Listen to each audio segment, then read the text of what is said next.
नमस्कार, good evening. मैं doctor Mukesh Garg, director Garg hospital. दोस्तों, जैसा कि आप सभी को पता है, मैं हर शनिवार जुड़ता हूं आपसे लाइव सेरिब्रल पाल्सी के बारे में डिस्कशन करने के लिए।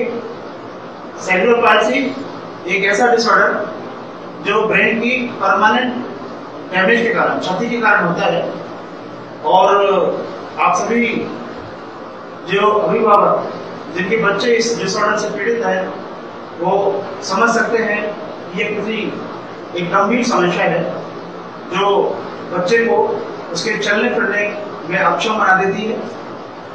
तो उसको लेकर काफी चिंताएं अभिभावकों को, पेरेंट्स को रहती है कि हमारा बच्चा कुछ ठीक हो पाएगा या नहीं हो पाएगा, इसका इलाज कहाँ पर कराया जाए, क्या इसमें ट्रीटमेंट रहेगा, क्या इसमें जांच का कोई महत्व है, ट्रीटमेंट में क्या ट्रीटमेंट का महत्व है, दवाइयां है, सर्जरी है, ऑपरेशन, या सिर्फ थेरेपी से ही ये ठीक हो सकता है, क्या ये बिल्कुल पूर्णतः ठीक हो सकता है।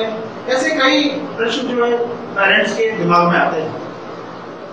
जैसा कि आपको पता है, हमारे ही center Pragati physiotherapy and neuro rehabilitation center पर ऐसे डिसऑर्डर से पीड़ित बच्चों को निःशुल्क थेरेपी उपचार दिया जा रहा है नियमित रूप से। ऐसे 30 बच्चे हैं जिन्हें हमने बैच वाइज उनको डिवाइड किया हुआ है। सोमवार से और शनिवार वो बच्चे यहाँ पर आते हैं। उन बच्चों को निःशुल्क physiotherapy, occupational therapy, speech therapy दी जा रही है। मैं अपने सामर्थ्य अनुसार कोशिश ये कर रहा हूं कि ऑनलाइन भी मैं परामर्श ऐसे बच्चों के अभिभावकों को दे पाऊं, मेरी जो नॉलेज है वो मैं शेयर कर पाऊं। इसके लिए मैं बराबर आपको सभी से निवेदन कर रहा हूं कि आपके आसपास कोई भी बच्चा आपके परिवार में हो, आपके रिश्तेदार में हो, या आपके आसपास देश के किसी भी कोने से कोई बच्चा जो इस प्रकार के डिसऑर्डर से पीड़ित है, उसकी कुछ समस्याएं हैं, तो वो व्हाट्सएप जो नंबर आपको शेयर किया जा रहा है, इस नंबर पर आप वो क्वेरी भेज सकते हैं। मैं कोशिश करूंगा कि आपकी जो समस्या है उसका समाधान मैं आपको इन लाइव सेशन के माध्यम से दे पाऊं। आज जो टॉपिक मैंने रखा है यह पेरेंट्स को, जो बच्चों के पेरेंट्स हैं, उनको यह एक विश्वास दिलाने के लिए कि आपको निराश होने की जरूरत नहीं।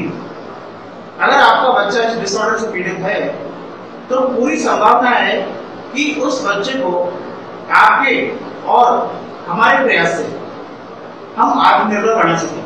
जब आत्मनिर्भर की हम जब बात करते हैं तो आत्मनिर्भरता का मतलब सिर्फ बच्चे को चलाने से नहीं है, या बच्चे को चला देंगे तो बच्चा आत्मनिर्भर बन जाएगा, ऐसा बिल्कुल नहीं। आत्मनिर्भर बनने का मतलब है कि वो बच्चा समाज की जो मुख्य धारा है उस मुख्य धारा में अपना जीवन यापन कर सके। ये हमारा उद्देश्य होता है। वो चाहे व्हीलचेयर लाइफ से हो, वो चाहे छड़ी के सहारे से हो, या इंडिपेंडेंट वॉकिंग से हो, मतलब उससे नहीं, वो लिखना पढ़ना भी उसको आ सकता है। वो उसको हो सकता है कोई ऐसी उसकी एबिलिटी हो कि वो बहुत अच्छा एक आर्टिस्ट बन जाए, बहुत अच्छा एक राइटर बन जाए। हो सकता है कि बहुत अच्छा वो जॉब जो है वो बिजनेस कर सकता है, वो जॉब कर सकते हैं। तो ये सारी कुछ जो जरूरत है एक समाज में एक नॉर्मल जीवन यापन करने की, जो नॉर्मल एक बच्चे को अपनी लाइफ जीवन यापन करना है, ऐसे ही उस बच्चे को भी अपने नॉर्मल लाइफ जीवन यापन करने के लिए सिर्फ चलना ही जरूरी चीज नहीं है, इसके अलावा और भी जो चीज है वो बहुत जरूरी है। तो इसलिए उन चीजों पर भी फोकस करा जाए। दूसरी बात, हमें निराश होने की जरूरत इसलिए नहीं है कि आप सबको पता है कि बच्चों में लर्निंग कैपेसिटी कितनी ज्यादा होती है, बच्चों में सीखने की क्षमता कितनी ज्यादा होती है। आज उसी टॉपिक के बारे में बात करेंगे कि क्यों बच्चों पर यह जोर दिया जाता है कि बच्चों को थेरेपी कराओ, बच्चों को स्किल सिखाने का, थेरेपी कराने का क्यों जोर दिया जाता है। क्योंकि बच्चों में वो जो लर्निंग की कैपेसिटी है वो सबसे ज्यादा होती है, और जैसे जैसे बच्चा बड़ा होता है हमारी जो ये जो लर्निंग की जो कैपेसिटी जो नेचर ने हमको दी है वो हमारी कम होती चली जाती है। इसे न्यूरोप्लास्टिसिटी बोलते हैं। आज इसके बारे में भी हम चर्चा करेंगे। तो कहने का मतलब है ये साइंटिफिक बेसिस है। जब हम ऐसे बच्चों को फिजियोथेरेपी की बात करते हैं, ऑक्यूपेशनल थेरेपी की बात करते हैं, स्पीच थेरेपी की बात करते हैं, तो वो उस सब का एक साइंटिफिक बेसिस है। उस साइंटिफिक बेसिस को बोलते हैं न्यूरोप्लास्टिसिटी। तो मैं उसके बारे में आज बात करूंगा। मैं आज बात करूंगा कि ऐसे बच्चे जो सेरिब्रल पाल्सी से पीड़ित है उनका क्या प्रोग्नोसिस है, क्या उनका आगे चलते उनका भविष्य होगा, क्या ट्रीटमेंट प्रोसेस है जो उस पर वर्क करेगी और कैसे हमें ट्रीटमेंट के लिए प्रोसीड करना। तो इन सारी चीजों पर हम थोड़ा सा चर्चा आज करेंगे।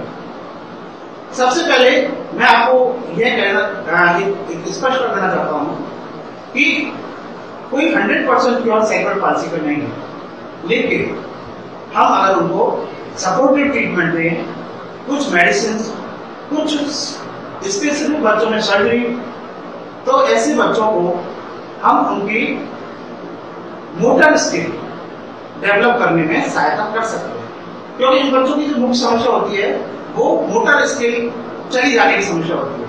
मोटर स्किल का मतलब बच्चों की मूवमेंट का डिसऑर्डर होता है, बच्चों के चलने फिरने की, हाथ के से काम करने की समस्या इसमें मुख्यतः होती है। यानी बच्चा हाथ से चीजों को पकड़ नहीं सकता, हाथ से पेन नहीं चला सकता, खाना नहीं खा सकता, उसकी मुंह की मांसपेशियां भी कमजोर होगी तो वो बच्चा ठीक से चबा नहीं पाएगा, बोल नहीं पाएगा। पैरों की मांसपेशियां अगर एब्नॉर्मल होगी तो बच्चा ठीक से चल नहीं पाएगा।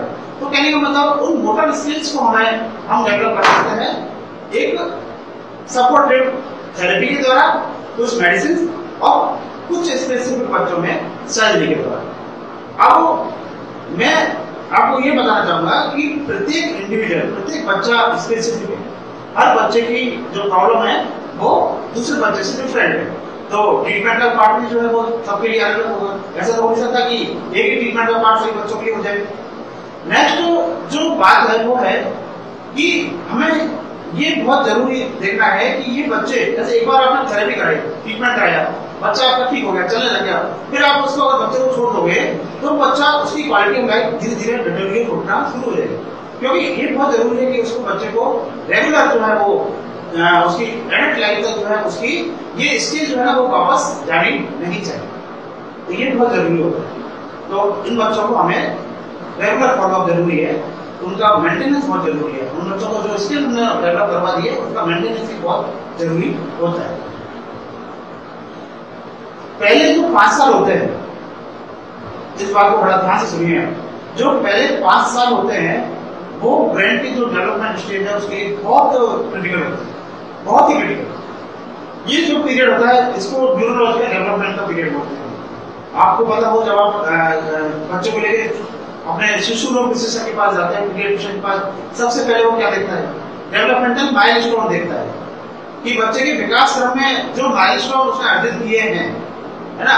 पहले बच्चा गर्दन संभालना शुरू करता है, फिर बच्चा बैठना शुरू करता है, फिर बच्चा बैठ के खड़ा होना शुरू करता है, फिर खड़े होकर चलना शुरू करता है। तो ये जो डेवलपमेंट के जो माइलस्टोन है वो उसने टाइमली पूरे किए कि नहीं किए। तो पहले 5 साल जो है वो डेवलपमेंट के बहुत क्रिटिकल होते हैं।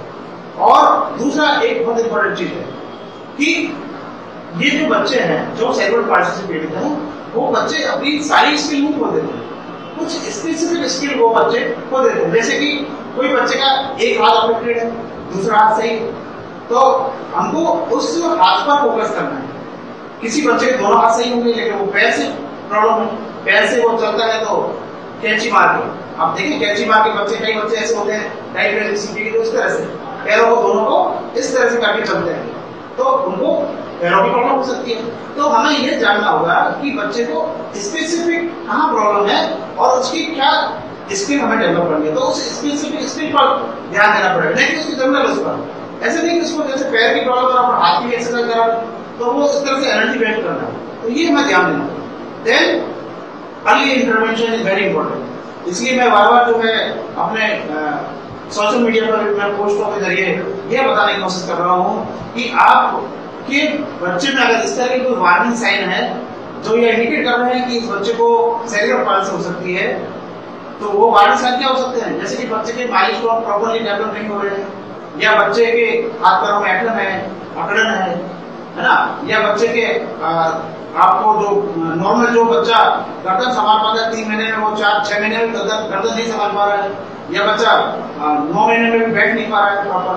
तो ये सारी चीजें आपको एक वार्निंग साइन होते हैं और आपको जल्दी से जल्दी ऐसे बच्चों को और संबंधित विशेषज्ञ को दिखाना चाहिए और यह सुनिश्चित करना चाहिए कि कई बच्चा आपका इस तरह के डिसऑर्डर से पीड़ित तो नहीं है। तो अगर अर्ली इंटरवेंशन होगा तो बहुत ज्यादा चांसेस हैं कि ऐसे बच्चों को हम उनकी लर्निंग के द्वारा, उनको कंडीशनिंग के द्वारा और हम उसको जो है प्रॉपर और स्किल, उसकी जो स्किल वो हो रहा है उस स्किल को हम डेवलप कर सकें।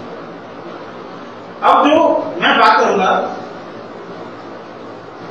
जैसे जैसे बच्चे बड़े होते हैं तो ये बच्चे जब बड़े होंगे तो इन बच्चों में जो नेचुरल जो चेंजेस आने वाले हैं जो कि एज के साथ होते हैं वो चेंजेस इसमें आने वाले हैं। जैसे कि इनमें हार्मोनल चेंजेस होंगे तो वो बच्चे की मसल्स की ग्रोथ है, बोन की ग्रोथ है, उन सब पर वो प्रभाव डालते हैं, है ना।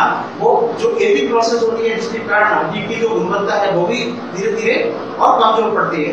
तो ऐसे बच्चों को अगर हम अर्ली इंटरवेंशन करेंगे तो हम उनको बहुत जल्दी उस स्किल को डेवलप करा सकते हैं और उनको जो एजिंग प्रोसेस के जरिए या जो उनको लेटर जो स्टेज में जो उनके चेंजेस होने हैं जिसके कारण फिर उनको उपचार करना, उनको उस स्किल को सिखाना बड़ा असंभव हो जाता है। तो इसलिए अर्ली इंटरवेंशन बहुत जरूरी है। फिर दूसरा प्रॉपर फॉलोअप चाहिएगा, क्योंकि जो एक बार स्किल डेवलप हो गई इसके बाद अगर प्रॉपर फॉलोअप नहीं करा तो वो बाद में अपने स्किल को खोने के लिए खो देगा, क्योंकि बाद में हार्मोनल चेंजेस होंगे, एज के साथ में मसल्स की ग्रोथ होती है, बोन की ग्रोथ भी होती है। अब चूंकि इनकी मसल्स वीक है तो बोन की ग्रोथ ज्यादा होगी, मसल्स की ग्रोथ कम होगी। तो ऐसे बच्चों में बाद में बॉडी डिफॉर्मिटी, है ना, हड्डियों में टेढ़ापन आना शुरू हो जाता है। वो ऐसी प्रॉब्लम होती है, बच्चों के पूरे के जोड़ करना शुरू हो जाते हैं।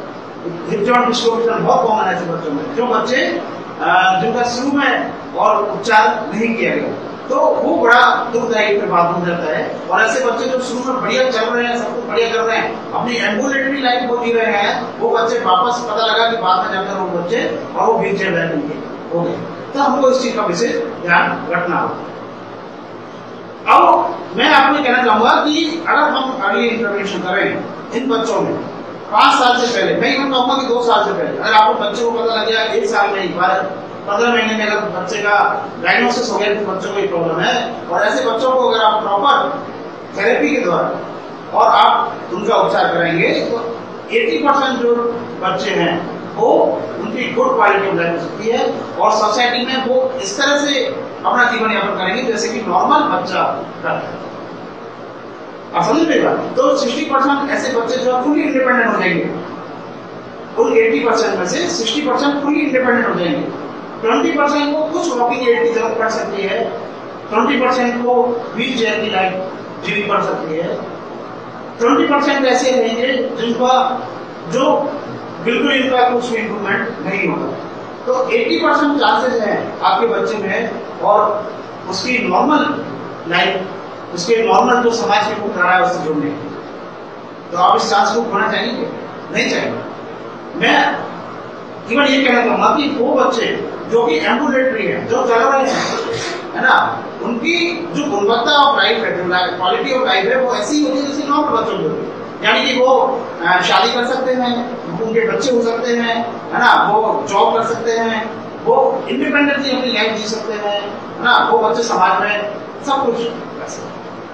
तो ये एक ऐसी एक आशा हम अभिभावकों को जो इन बच्चों के पेरेंट्स हैं उनको रखनी चाहिए और यह सोचकर और इन बच्चों को निश्चित ही आप जो है और सेंटर पर किसी विशेषज्ञ को आप जहां भी, मैं ये नहीं कहता कि आप हमारे सेंटर पर आए, देखिए हर किसी को पॉसिबल नहीं होगा कि आप यहाँ पर आए।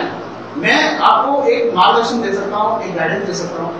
अगर आपको पॉसिबल है कि आप यहाँ पर आ सकते हैं तो निश्चित ही आपको यहाँ पर जो भी हमारी जो सामर्थ्य अनुसार जो हम यहाँ पर दे रहे हैं सुविधा वो आपको मिलेगी, निःशुल्क मिलेगी। जो थेरेपी है वो निःशुल्क देंगे, लेकिन जहाँ पर भी आपको कम से कम आपको ऑनलाइन कंसल्टेशन करिए, मेरे से आप मार्गदर्शन लें, मैं आपकी समस्या को सुनकर और उसका एक प्रॉपर समाधान मैं आपको दूंगा। कम से कम मैं आपको ये गाइड कर पाऊंगा कि आपको क्या करना चाहिए, किस विशेषज्ञ को दिखाना चाहिए, कहां पर आपको क्या करना चाहिए, थेरेपी दी तो कैसी थेरेपी आपको करानी चाहिए, ये मैं आपको एक गाइड कर सकता हूँ। अब जिस बात में कराया था, जो मैं इतने टाइम से मैं आपको बोल रहा हूँ कि आप अर्ली इंटरवेंशन, ये मैं क्यों कह रहा हूँ, ये एक कंसेप्ट है जो साइंटिफिक बेसिस है ऐसे बच्चों का, उस कंसेप्ट को बोलते हैं न्यूरोप्लास्टिसिटी। न्यूरोप्लास्टिसिटी का मतलब है कि हमारा जो ब्रेन है, इस ब्रेन में 100 बिलियन न्यूरॉन्स होते हैं, 100 बिलियन, और उन 100 बिलियन न्यूरॉन्स में कुछ ही न्यूरॉन्स होते हैं जो कि बच्चे में और वर्किंग में होते हैं। बाकी सारे जो न्यूरॉन्स हैं वो सुसुप्त अवस्था में होते हैं, डोर्मेंट स्टेट में। वो एक्साइटेबल, पूरा एक्साइटेबिलिटी है, वो पूरे फंक्शनल है, लेकिन वो सुसुप्त अवस्था में है, क्योंकि उनका कोई कार्य नहीं। नेचर ने कितना प्रोविजन दे रखा है, आप देखिए, ये आपके 5% भी ब्रेन सेल्स जो है वो काम नहीं आ रहे, न्यूरॉन्स आपके काम नहीं आ रहे, 5%। 95% आपके ब्रेन में न्यूरॉन्स है वो डोर्मेंट स्टेट में पड़े हुए हैं और वो वेट कर रहे हैं कि उनको कोई कार्य दिया जाए। तो जब बच्चे में किसी भी प्रकार का ब्रेन डैमेज होता है, तो ये जो न्यूरॉन्स है, ये न्यूरॉन्स को हम रिवायरिंग कर सकते हैं, उनको रिलर्न कर सकते हैं, उनको हम स्ट्रेंथन कर सकते हैं, और ये जो सारे चेंजेस हैं, इसके जरिए हम वो जो स्किल जो उस बच्चे की डेवलप होनी चाहिए, लेकिन वो न्यूरॉन जो डैमेज में जो क्षति हुई है ब्रेन में, उसके कारण नहीं डेवलप हो पा रहे हैं, वो स्किल हम वापस ला सकते हैं। ये है न्यूरोप्लास्टिसिटी। यानी कि जब भी ब्रेन में कोई इंजरी होगी, कोई एब्नॉर्मलिटी या कोई चेंजेस होंगे, तो जो न्यूरॉन्स जो कि अल्टर्ड हुए हैं, चेंज हुए हैं, उसकी जगह जो ले लेते हैं, वो डोर्मेंट जो न्यूरॉन्स है वो उसकी जगह ले सकते हैं, बशर्ते कि हम उन न्यूरॉन्स को हम उनको एक्टिवेट करें, उनको हम रिलर्न कराएं, उनको हम स्ट्रेंथनिंग दें, और हम नए न्यूरल पाथवे क्रिएट करें, नए नेटवर्क क्रिएट करें। कोई भी ब्रेन की एक्टिविटी जो है वो कई न्यूरॉन्स का एक समावेश होता है, ऐसा नहीं कि कोई एक न्यूरॉन पूरा कार्य करता है। मैं अगर इस डोर को पकड़ूंगा, आप मेरी डोर को पकड़ूंगा, तो इस डोर को पकड़ने में ब्रेन के कई न्यूरॉन्स एक साथ मिलकर एक सामंजस्य के साथ काम करके और उस कार्य को करवाते हैं। यानी कि उसमें मेरा जो सेंसरी जो पार्ट है, जो मेरा देखने है, वो मेरा देखेगा कि डॉल कहाँ पर है ना, डिस्टेंस को जज करेगा कि डिस्टेंस कितनी है डॉल की जो मेरी, फिर ब्रेन सोचेगा कि मेरा हाथ जाना चाहिए तो डॉल के पास ही जाना चाहिए, न डॉल के बाहर जाएगा न डॉल से इधर जाएगा। तो ये कोऑर्डिनेशन हुआ, ठीक है ना, ये कोऑर्डिनेशन हुआ। कोऑर्डिनेशन के बाद मैंने इसको उठाया तो मसल्स का ये कोऑर्डिनेशन था। अगर मसल्स का कोऑर्डिनेशन नहीं होता तो मैं इस अंगूठे को इस उंगलियों के साथ में इनको प्रॉपर तरीके से मैं इसको ग्रिप नहीं कर पाता, मैं यहाँ से इसको उठा नहीं पाता। अब मैंने जब इसको उठाया तो मैंने इसको इतना यहाँ से उठाया, मेरा एल्बो इतना यहाँ से फ्लेक्स हुआ, मेरा कंधा इतना यहाँ से मुड़ा। ये सारी चीजें जो है वो ब्रेन की जो भी कनेक्शन है उन सब ने डिसाइड किया। तो ये सारे जो कनेक्शन होते हैं, जो नेटवर्क होते हैं, ये नेटवर्क क्रिएट होते हैं, और ये जो है न्यूरोप्लास्टिसिटी है जो नेचर ने हमको दिया है। एक तरह से हमको कह सकते हैं कि कंटिजेंसी प्लान है, ये एक बफर सिस्टम है प्रकृति का जो नेचर ने दिया। तो हम इस साइंटिफिक बेसिस के माध्यम से ही जो है और ऐसे बच्चों में उपचार, सेरेब्रल पाल्सी वाले बच्चों में उपचार हम करते हैं। अब क्या हुआ, जैसे भी कोई ब्रेन में डैमेज पार्ट होता है तो उसके चारों जो न्यूरॉन्स हैं वो नए सर्किट बनाते हैं, नए पाथवे बनाते हैं, और वो जो एग्जिस्टिंग जो डैमेज जो न्यूरॉन्स है उनके जो कार्य थे उस कार्य को खुद ले लेते हैं, खुद उसको ले लेंगे। ये जो ये सर्किट बनते हैं ये है प्रोसेस ऑफ लर्निंग, और ये process of learning since birth चलती है। आप समझ रहे हैं, बच्चे में अगर कोई डैमेज नहीं है फिर भी आप देखिए बच्चे का डेवलपमेंट आप देखते हैं, बच्चा पहले गर्दन उठाना शुरू करता है, उसके बाद में बैठना शुरू करता है, तब भी वही काम होता है। ऐसा नहीं कि जैसे ही बच्चे का जन्म हुआ तो सारे न्यूरॉन्स उसके एक्टिव हो गए, ऐसा नहीं है। जो न्यूरॉन्स एक्टिव होने हैं उसमें से भी सर्किट्स जो है धीरे धीरे डेवलप होते हैं। पहले उसके गर्दन को उठाने वाले सर्किट डेवलप हुए, फिर बैठने वाले सर्किट डेवलप हुए, फिर उसके खड़े होने वाले सर्किट डेवलप हुए। तो ये प्रोसेस है न्यूरोलॉजिकल डेवलपमेंट की, और यही प्रोसेस जो है उसको अगर वो डेवलपमेंट प्रॉपर नहीं हो रहा है और वो सर्किट अगर डैमेज होगा तो उसकी जगह दूसरे सर्किट काम करेंगे। अब आप देखिए तो कितना ये एक बेसिस बनता है जो हमें इस चीज पर मजबूर करता है कि हमको ऐसे बच्चों को जितना जल्दी हो सके हमारे सेंटर पर लाकर उनको उनका थेरेपी, उनका ट्रीटमेंट हमें करना चाहिए। अब इसमें क्या होगा, इसमें रिपीटेशन बहुत जरूरी है। कोई चीज मेमोराइज करते हैं, कोई चीज आप याद करते हैं, इसमें क्या होता है, रिपीटेशन तो होता है ना। तो उस रिपीटेशन से क्या होगा कि वो जो सर्किट बनते हैं वो सर्किट उसमें बिल्कुल स्मूथ हो जाएंगे। उसमें स्मूथ हो जाएंगे तो वही जो प्रक्रिया जो स्किल अपन सिखा रहे हैं वो स्किल फिर स्मूथ हो जाएगी। जैसे बच्चा साइकिल चलाना सीखता है, पहले वो गिरता भी है, बार बार जो है वो बैलेंस भी नहीं बनता उसका, धीरे धीरे वो फिर साइकिल चलाना सीख लेता है तो वो चलाता है, वो कॉन्सेप्ट रहता है ना। सामने से कोई आ रहा है तो उसको बचना भी है, उसको अपने हाथ से हैंडल को भी उसको प्रॉपर तरीके से उसको मेंटेन रखना है जिससे कि वो गिरे नहीं, तो बड़ा कॉन्सेप्ट रहना पड़ता है। लेकिन थोड़े दिनों बाद आपने देखा होगा कि हमको अनकॉन्शियसली हम चला रहे हैं, हम बात भी कर रहे हैं, हम गाना भी सुन रहे हैं और हम जो बचा भी रहे हैं सामने वाले से और हमारी साइकिल गिर भी नहीं। तो ये सब क्या है, वो पहले उसका learning, relearning, then repetition, then reinforcement, फिर वो ऑटोमेटिक पाथवे इसका बन जाता है। तो ये हैबिट है जो कि हैबिट फॉर्मेशन जो होता है वो भी ब्रेन में काम। तो ये थी, देन इसमें टाइम बड़ा मैटर करता है। जैसे मैंने आपको बताया कि जो न्यूरोप्लास्टिसिटी है वो एज डिपेंडेंट होती है। अर्ली एज में वो न्यूरोप्लास्टिसिटी ज्यादा होगी और कोई भी अपन न्यू लर्निंग करते हैं तो उसमें टाइम लगता है। ऐसा नहीं है, सबसे पहले क्या होगा, टास्क जो है उसको लर्न करेंगे, फिर रिफाइनिंग होगा उसका एजुकेशन रिफाइनिंग का मतलब कि उसको हम अच्छे कुशलता से करते हैं, फिर उसके बाद में वो ऑटोमेटिक प्रोसेस में हो जाता है। तो ये सारे स्टेज होती है, तो इसमें टाइम डिपेंडेंट है, ये टाइम लगता है। तो कहने का मतलब है अब ये सब चीज आप कैसे ध्यान रखिए, जब आप सेंटर पे आप थेरेपी कराने आए ऐसे बच्चों को, आपको ध्यान रखना होगा कि आपको ये नहीं समझना कि एक दिन में ही आपका बच्चा, आपका हाथ जो उसका काम नहीं कर रहा है वो एक दिन में ही वो काम करना शुरू कर देगा, उसमें समय लगेगा। देन मोटिवेशन बड़ा मैटर करता है, यानी कि हम बच्चों को लर्न कराएंगे तो उन बच्चों को मोटिवेट करके करा सकते हैं। अगर हमने उन बच्चों को डांट डपट के उनको हम ये कोशिश करें कि हम उसको कोई नई टास्क सिखा दें या स्किल सिखा दें, वो कभी संभव नहीं है।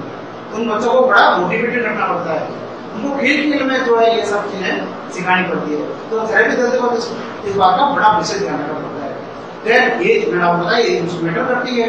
ट्रांसफरेंस ये बड़ा इंपॉर्टेंट है। ट्रांसफरेंस क्या होता है कि आपने कोई स्किल बच्चे को सिखाई जो आपने अपने सेंटर पर सिखाई, अब वो सेंटर पर तो सीख रहा है, सेंटर पर तो बढ़िया कर लेता है, लेकिन पता लगा कि घर पर जाके वो जो है नहीं करते। तो ट्रांसफरेंस का मतलब है कि वो जो स्किल आपने सिखाई वो उसको किसी भी एनवायरनमेंट में कर ले। वो हो सकता है कि आप घर पर कर ले लेकिन वो घर के बाहर जो है ना नहीं करे। तो हमको उसको हर एनवायरनमेंट में वो स्किल उसकी डेवलप है, वो स्किल को एग्जीक्यूट कर सके, ये बहुत जरूरी है।